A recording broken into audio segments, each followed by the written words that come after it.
am Rebecca from ChemKnits, and today we're going to do one thing I have never done before, and one thing I have not done for a long time, but have been meaning to revisit for a while. The thing I have never done is dye this yarn base from wool to dye for called Pima Air DK that is 100% Pima cotton. Now this yarn is very similar to the Cotton Boucle yarn from Knit Picks. Both of them are 2-ply. The Knit Picks yarn is 100% Tanguis cotton. There is one loftier ply and then one sort of thinner ply. I would say texturally, this one, the one from wool to dye for, feels a little bit more like roving. It feels like there's a lot less twist, and in fact you can see that the ply is not as dense here as it is on the Knit Picks yarn. So maybe calling this something I've never done is a little bit extreme. But I'm excited to dye it here today. And as for the thing that I haven't done in a while, we're going to use a Ziplock bag to do the bread bag, Ziplock bag method, where we're going to add our wet yarn into here with some dye. Whether or not I've pre-soaked this with soda ash already, I'll make that up as I go along. But I think it's gonna be a fun way to dye the yarn, and I am really excited. Thankfully, this yarn comes with 3 ties on it. Normally, I would add a zip tie onto the yarn, but what I don't want is to puncture the bag. And if I have something hard in here, it might be easier to do that. So I'm actually not gonna add a zip tie, which feels wrong almost, but I think it'll work for this technique. Now, I do want to go ahead and pre-soak this yarn probably overnight, mainly because I don't know how absorbent it is, and if I want to work the color through, I'm going to want there to already be moisture in the yarn. And in fact, you can see from how it is floating that this is not particularly absorbent.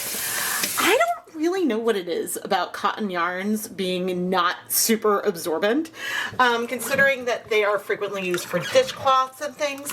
Not that I would use this particular yarn for a dishcloth, just because it feels so lofty and it might snag. I would want one with more twist. But anyway, the cold water is so cold right now. Oh my gosh, my hands are turning bright red. It is very cold outside, but I'm gonna let this pre-soak overnight.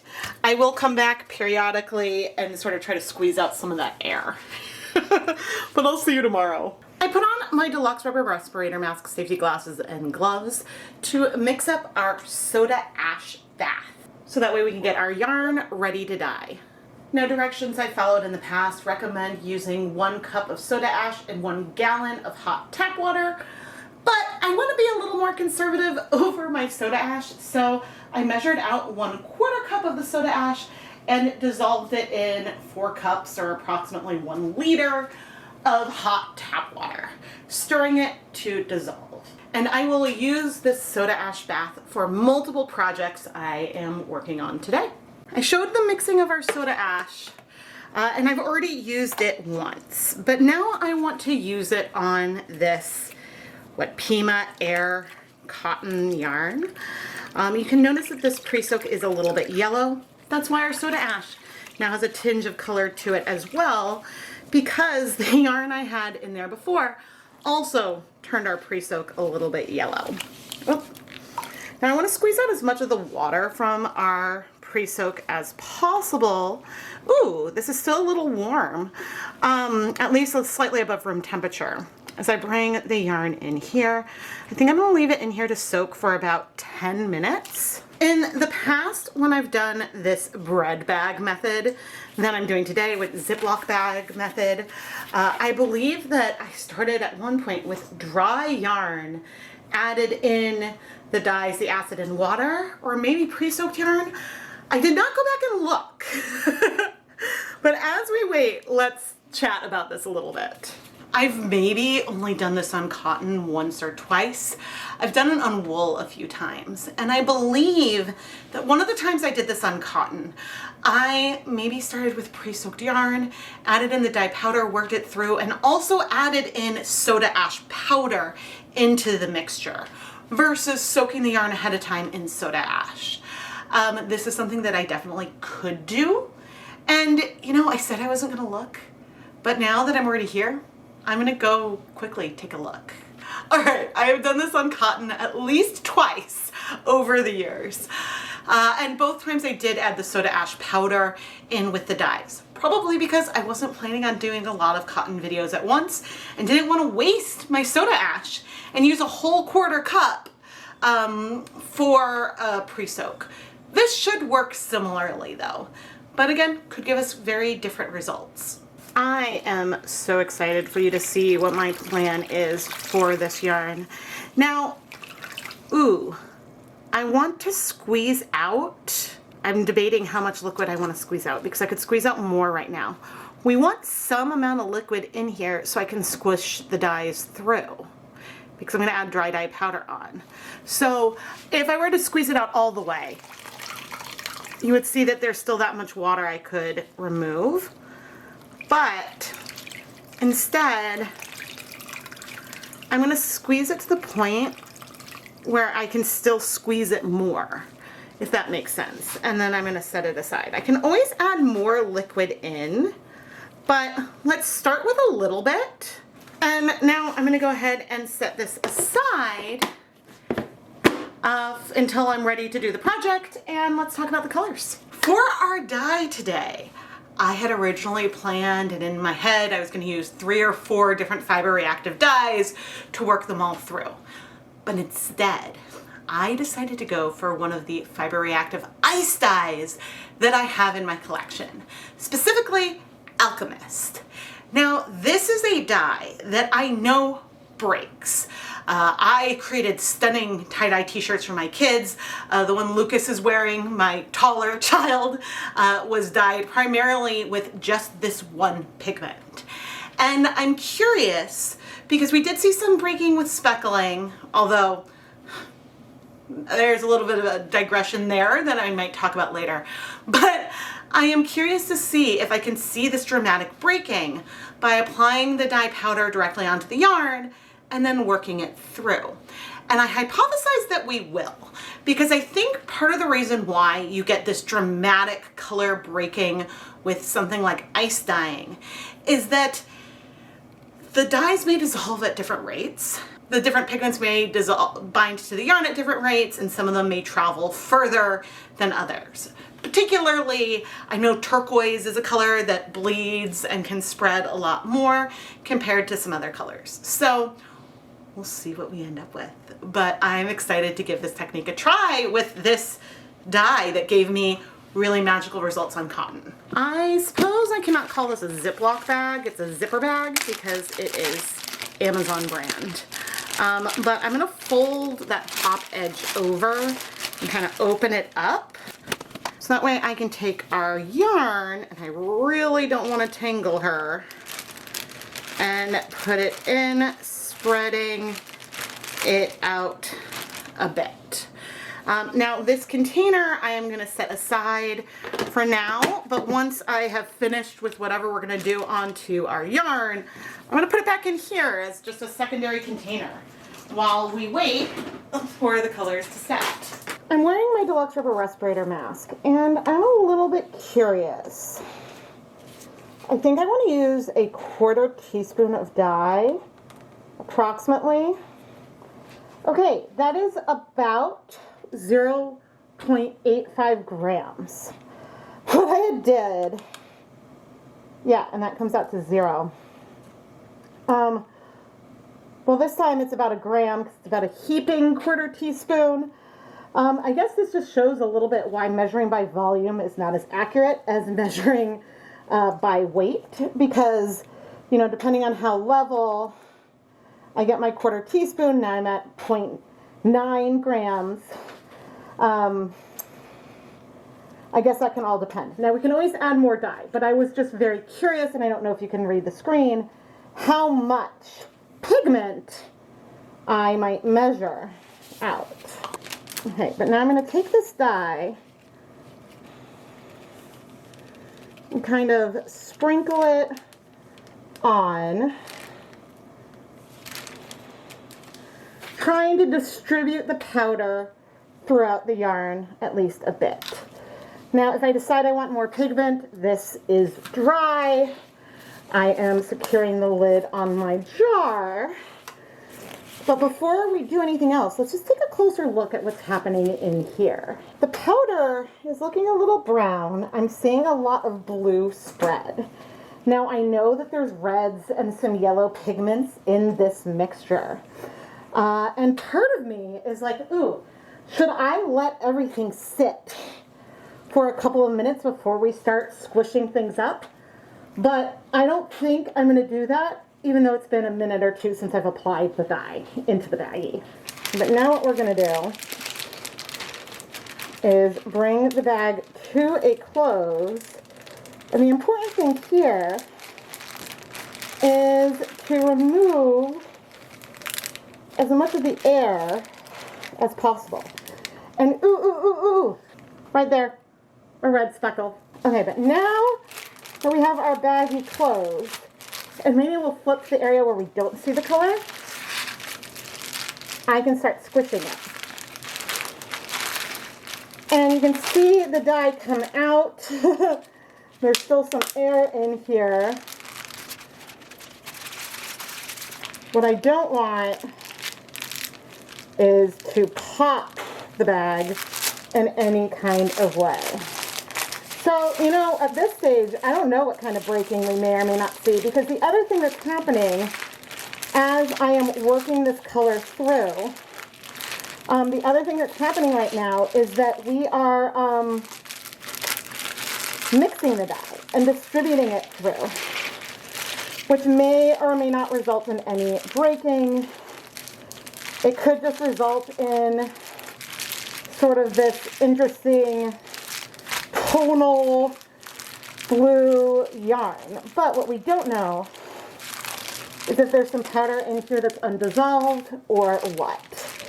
Now, you could see I could come in and I could add a different color over here, and that could give us some really cool results. I do think it's cool how little, like both how much the colors are spreading, but also how little they seem to be spreading. Because like as I squish, you can see that dark color. Maybe I should stop. But we're definitely seeing tonal shifts in here. So you know what? I think I am going to call it, which is hard to do, but I haven't broken anything. And let me zoom in a little bit. This is not quite like something ice dyed where we let the color spread, but we do have more saturated and less saturated colors on here, especially like on this other side.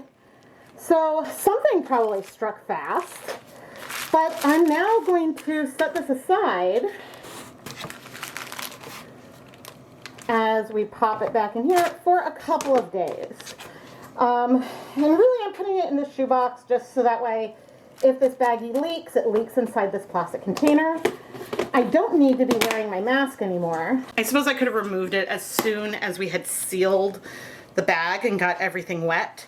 I am very intrigued by this color, and I'm excited to see how this particular yarn base that I've never dyed before does with this technique. Now, would you like me to do this again without seeing the results on a yarn and use multiple colors? Please let me know down in the comments below. I think with Alchemist, bringing in some like turquoise and some grape, or maybe nightshade would be really fun to do something dark and moody.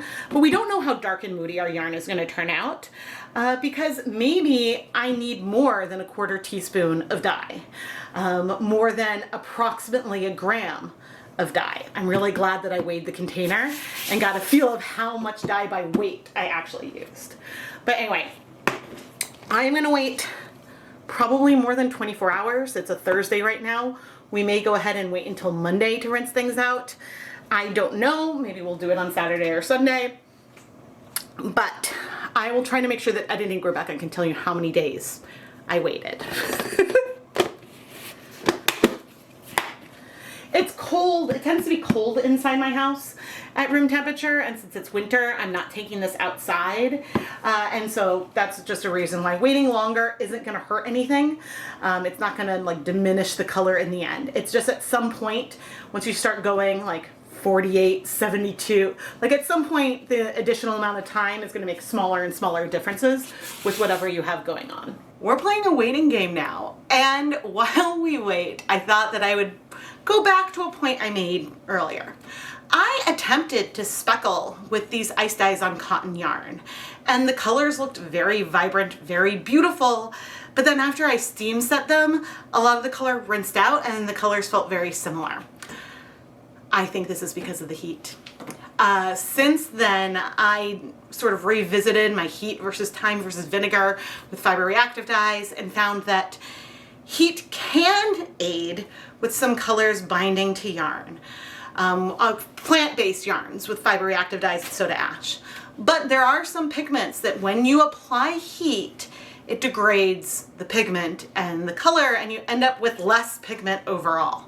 So this is very pigment dependent, but could be a reason for me to revisit speckling with these dyes on cotton yarn in the future. So if that's something you want me to revisit, please let me know down in the comments. And while you're at it, subscribe and turn on notifications. But I guess I'll see you in a couple of days. It has been 2 days. And before we start washing the yarn, you can see that we do have some color breaking in here. Ooh, lots of green, which is surprising. But one thing I do want to do at this point is add a zip tie onto our yarn. So that way we do not tangle it. And I'm seeing no color come out. Okay, a little bit is coming out. Okay, that's making me feel better because I'm like, I'm not used to that. Now these colors, I mean, I'm a little bit floored because this is very different from what I expected with this color. And I'm gonna add some soap and increase the temperature of our rinse. This, I mean, I'm feeling really happy that there is so little color coming out. Almost none. I am shocked. But yeah, I mean, this is great that there's so little bleeding. I mean, maybe because there was so little liquid in here. Ooh, we got some pretty reds. I am completely floored. You know, I'm here wearing gloves so I didn't stain my skin, but I've never had this little washing. I did add some dish soap, which sometimes I do because it does help prevent some back staining, especially if you have some whites left behind. But I am very impressed. You know, we did also observe that the color did not spread all the way through the yarn, which is one of the reasons why I think these ice dyes are cool and they work, is that there are pigments that strike faster than others. I was just expecting this to be a lot more blue than green. And it's like, I did in fact, ooh, the rinse water is turning a little bit purple now. I did in fact use Alchemist, right? Which, given the red, I believe I did, but this is just so different from other things that I have dyed with this color recently. I mean, I shouldn't feel glad about that purple coming out, but it is making me feel a little bit more safe. Okay, what I'm going to do is I'm going to take a little bit of some Simperpol, add it to our rinse water, and I'm going to fill this up with warm water and leave the yarn in here to soak. Now, Wool to Die For did not have care instructions for this yarn, so it's possible that you should wash it in cold water, but sometimes I like to use hot water when rinsing out fiber reactive dyes, so that is what we're doing here. So I'm going to let this sit for like 5 minutes or so. Right, I did move things a handful of times, but I'm still just perplexed that we're so green. Now that purple coming out, and I'm switching back to cold water now, the purple coming out could be some of that pigment that strikes fast, but might be slower to dissolve. And it's good that it's rinsing out now versus later. So that's not something that concerns me, but I'm just so used to tie-dye having so much pigment come out right away that this has surprised me. But anyway, this level of color coming out is so low that I'm mostly at this stage rinsing out the soap. Clearly, what, did I use 1 gram of dye on here? I mean, we've got a medium toned yarn. Maybe we could have used way more dye in here and ended up with something more saturated. But hopefully this means that some of the other cotton yarn that I've dyed around the same time as this will also rinse out this easily. But anyway, I am going to finish rinsing out the soap, put the yarn through my spin dryer, and hang it up to dry. I'm washing some other yarn right now, but I just wanted to point out how light this is looking straight out of the spin dryer. And there's no color in the water that came out of the spin dryer. I'm just surprised. This cotton yarn turned out beautiful. It is unbelievably soft and fluffy and airy, so the name fits. It's definitely lighter feeling than the Knit Picks Cotton Boucle dye. The thing that has me perplexed is the color that we have here. Next to it is a shirt that I dyed with the same dye on the same day. And I've used this dye on other things before and it's turned more navy. But what we're feeling in here are almost like none of the blues struck, and we're feeling like the purple and green notes that we have like up in here that strike a little faster. And that may actually be the case. We may have a situation where maybe I didn't wait long enough for the blues to strike to this particular yarn. Maybe I needed to scour the yarn, which is to like wash it with soap in advance. I never scour my yarn. Never, never. So I don't know. The long and short is I don't know what happened or how to explain this, except that this result is similar to when I tried speckling with this color. It felt like a lot of the color came out in the end and those blues didn't stick around. So maybe it's more time. Maybe we need more pigment. Maybe I need to wash it with soap. But if you have any suggestions for me, please let me know down below. Now, if we move beyond that these colors weren't what I anticipated, it's a gorgeous yarn. The colors broke. We have a lot of tones in here. I really think that it's beautiful and feels very similar to something I might dye on wool, which is really fun to have on a cotton yarn. I will absolutely play around with this technique again, maybe with different colors, but yeah, let me know what you think could be going on here. Because it's definitely not the heat, because this I didn't heat set. I am Rebecca from ChemKnits, and I really don't dye cotton yarns that often. And there's a lot of indie dyers that don't dye any plant-based fibers. Ultimately, the techniques that go into dyeing plant-based fibers can be similar to wool, but a lot of the time you do have to treat things differently. And I think that it's easier and less intimidating to try to create something new in terms of a colorway when you know more about the technique and have an idea of where it might end up than when you're going into something really not knowing how to anticipate what your results will be like.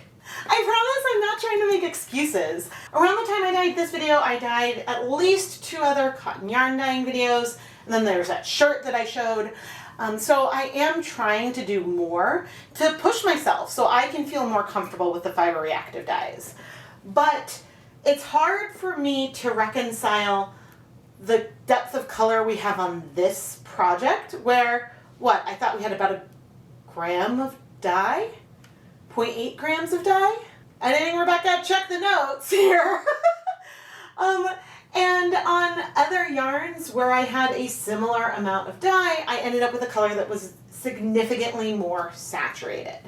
Now, I would be the first person to tell you that different pigments vary in the amount of pigmentation that they have, but I don't think that that was entirely the case because the color looked like it could have been dark when we first set everything up. So, yeah, I mean, sometimes I have more questions than answers, but thankfully, I like the color, and I like the yarn, and so for me, that's a win, and we just need to play with things more. And I think that the easiest thing I would do, even though I don't have more of this yarn base, but I would just double the dye next time, is what my gut is telling me to do. But anyway, I am Rebecca from ChemKnits. Please subscribe and turn on notifications so you never miss a new video. Thank you so much for watching.